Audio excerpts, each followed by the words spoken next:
তাহলে কটা গ্রিল ই করতেছো মাল? টোটাল টোটাল হলো 17টা।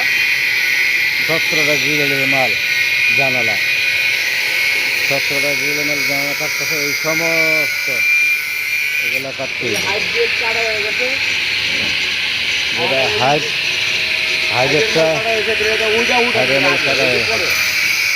যেটা বানাইছি সকাল থেকে এটা আর আজকে সারাদিন সকাল থেকে এই পর্যন্ত একটা সাইনবোর্ড গুলশান 1 নম্বরে এক রেস্টুরেন্টের উপরে সানসেট, সাইনবোর্ড না সানসেট, এই সানসেটটা করা হয়েছে, অনেক বড় সানসেট। এই সানসেটটা কালকে যেয়ে লাগানো হবে,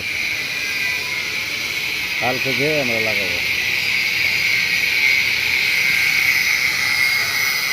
এই আমাদের সেই ঐতিহ্যবাহী পানির ট্যাঙ্কি, যেটা বাংলাদেশে 3টা আছে, ফকিরাপুল, মিরপুর আর মহাখালী টিভিতে। আমরা এখন বর্তমানে পানির ট্যাঙ্কির নিচে আছি। আর যে গ্রিলটা হচ্ছে এখন, গ্রিলের মাল এগুলো কাটা হইতেছে, এই যে মালগুলা কাটা হইছে, এগুলো সবগুলা কাটা হইছে। আজকে মালগুলা কাটা হইছে,